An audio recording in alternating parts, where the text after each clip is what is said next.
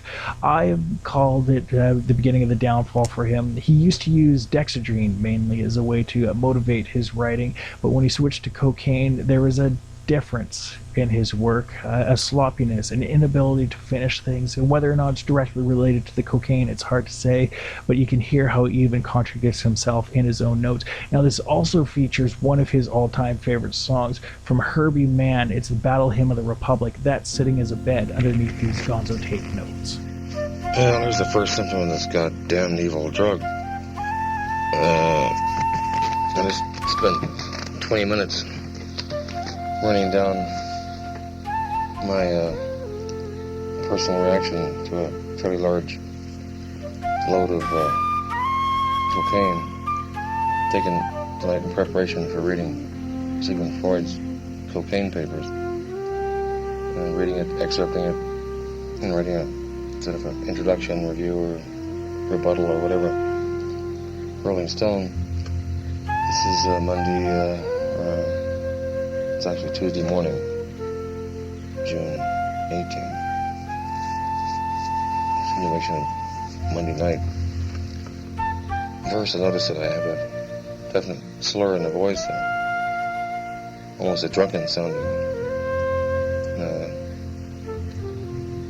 condition. And in fact, I'm not drunk. I drunk less tonight than most normal nights when I've been working and writing.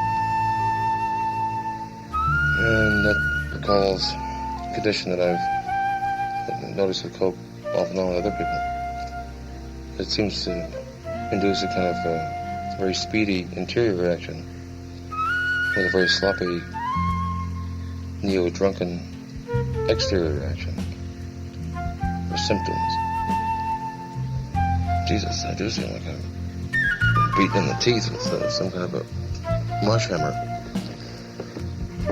Well, that's what it's all about here. That's what we're trying to do. Test my reactions against Freud's theories. Or his wisdom, however it turns out. And the only physical or mental difference I felt when I got back after, say, 3 margaritas, that was about all I had, was a slight feeling of speed. And I'd say slight and much milder than any normal sort of speedy feeling. The kind of speed I'd use to work, so coke's not a working drug. It's a social drug. At least that's, just for starters, a good distinction to make. Then, what most people consider an excessive amount of coke in a 6-hour period. My left eye, I feel like somebody's driven a nail in it. And there's nothing in it. Check that. It's a very distinct pain in the left eye. The inside of my mouth is very dry. My tongue feels like it's twice its normal size. My voice is very hoarse. And I feel something sort of akin to a speed reaction, but different. I feel more like, say, staring at the fire reading Conrad than I do any kind of work, any sort of accomplishment oriented. I'm drinking some coffee now to see if I can have any decent effect on it. So that's aside from the fact that my eye is now falling out of my socket, the rib socket, and banging against my cheekbone.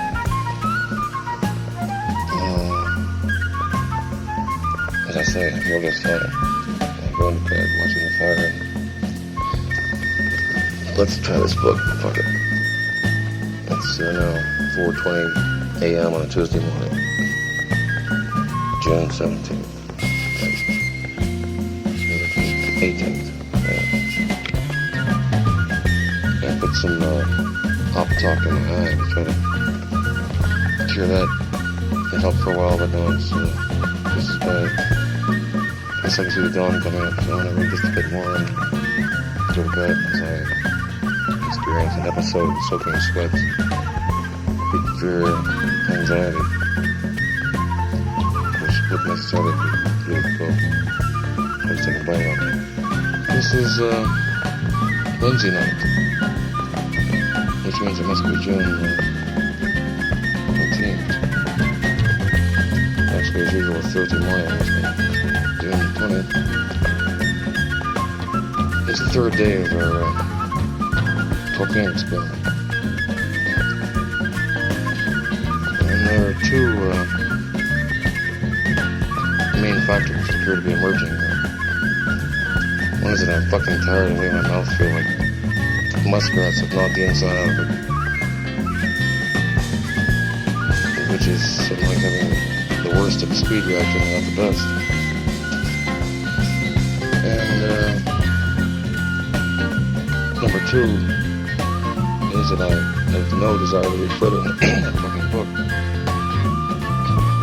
But with regard to the book and excerpting it and writing something about it, the feeling I have now after 3 days of this, I don't seem to be physically harmed by it, which at first I thought I feared. I feared enough to kill 4 mules over a period of 3 days. And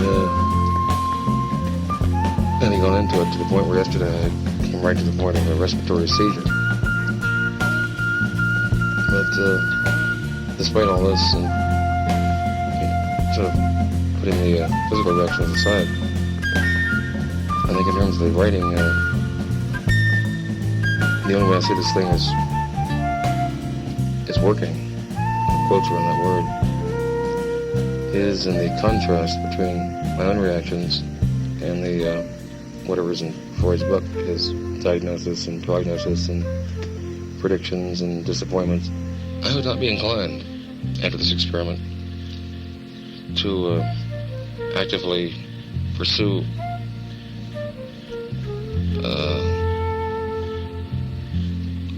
a life constantly flavored or influenced or under the sway somehow of cocaine. And I would hardly advise it. On the other hand, I wouldn't advise anybody to use most of the drugs that I've dealt with from time to time. I wouldn't advise against it across the board, but nor would I advocate it. But there are degrees of advocacy, or lack of it. And in that area, I would say that coke would rank very close to the bottom of my list of things that I would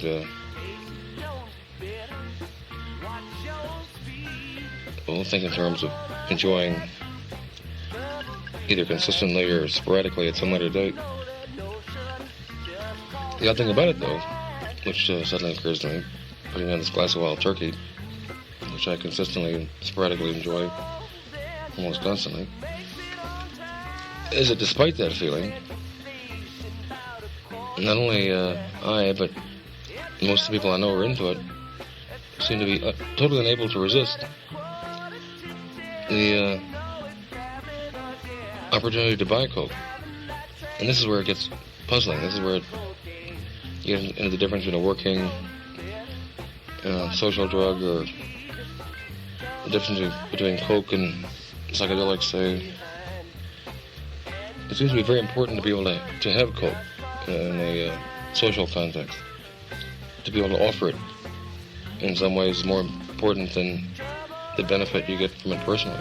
There appears to be some minimal, but at least noticeable, physical or erotic quality to it. That's about the best I can say for it right now.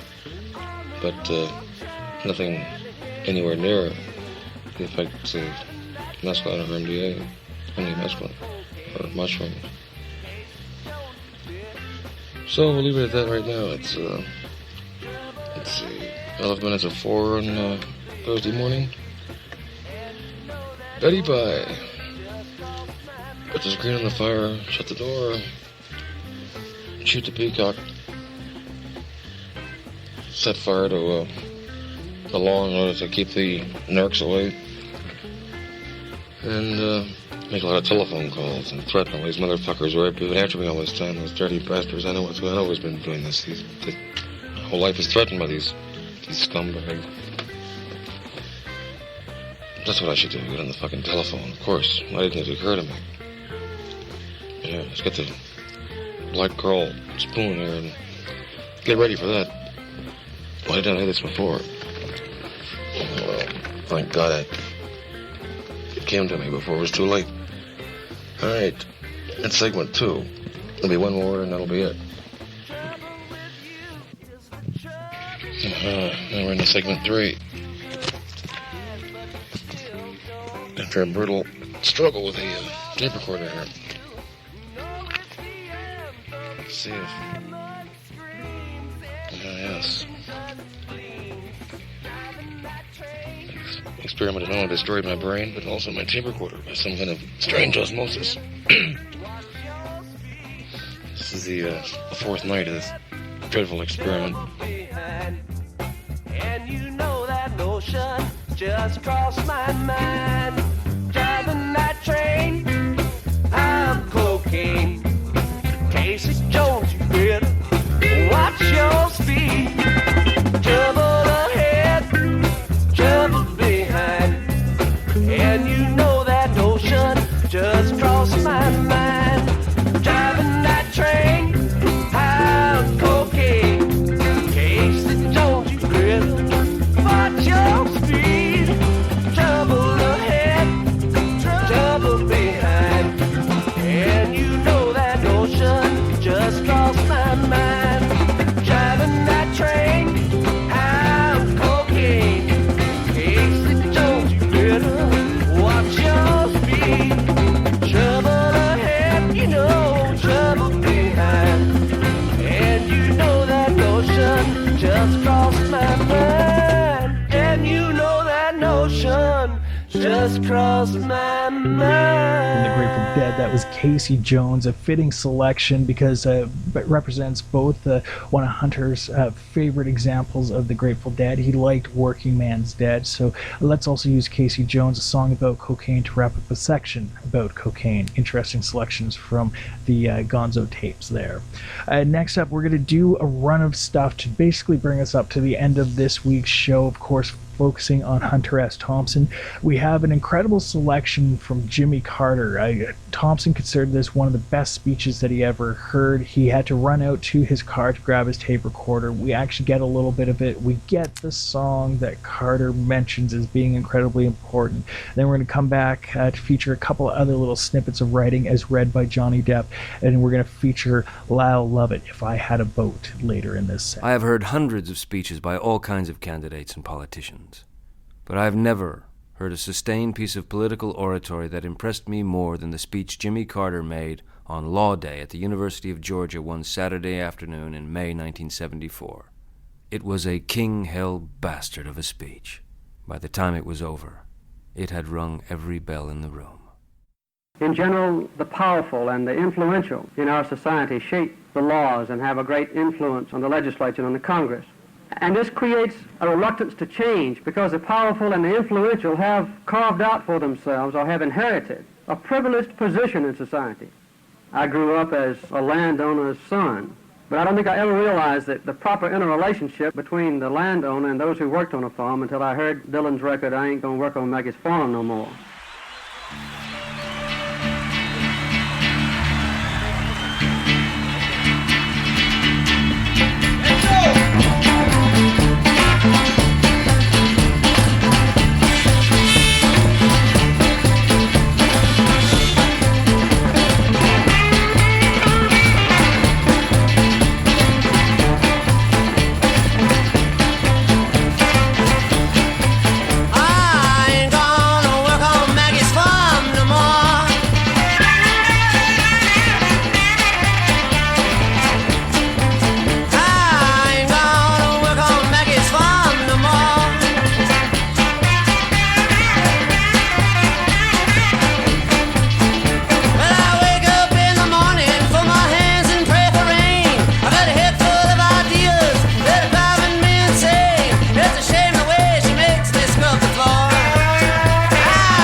like being chased through a crowded parking lot by a pack of vicious stray dogs, knowing they want to kill you, but not knowing why.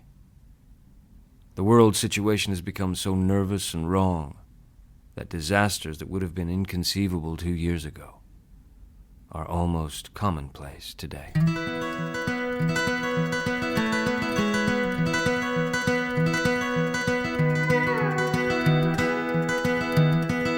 And if I had a boat, I'd go out on the ocean.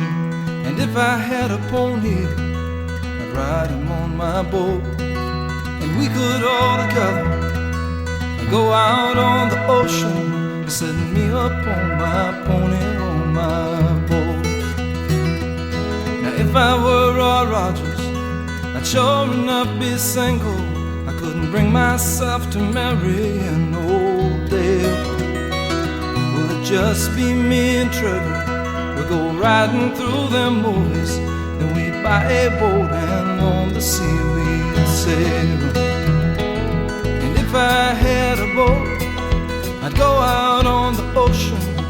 And if I had a pony, I'd ride him on my boat. And we could all together go out on the ocean, setting me up on my pony, on my boat. Well, now the mystery masked man was smarty. He got himself a Tonto, 'cause Tonto did the dirty work for free. Tonto, he was smarter, and one day said, Kemosabe, well, kiss my ass, I bought a boat, I'm going out to sea. And if I had a boat, I'd go out on the ocean.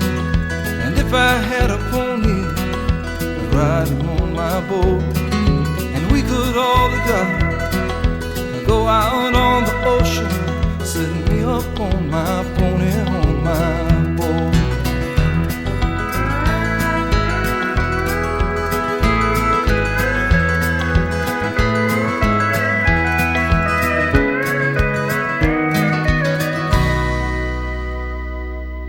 If I were like lightning, I wouldn't need no sneakers.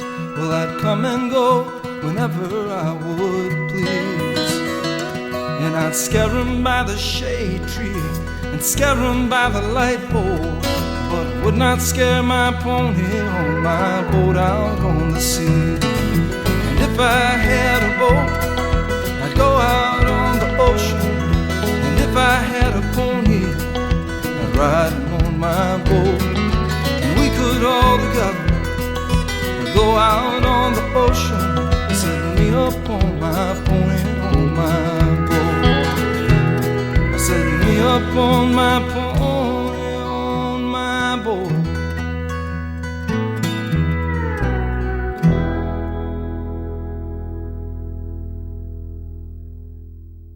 My face looked like it had been jammed into the spokes of a speeding Harley, and the only thing keeping me awake was the spastic pain of a broken rib.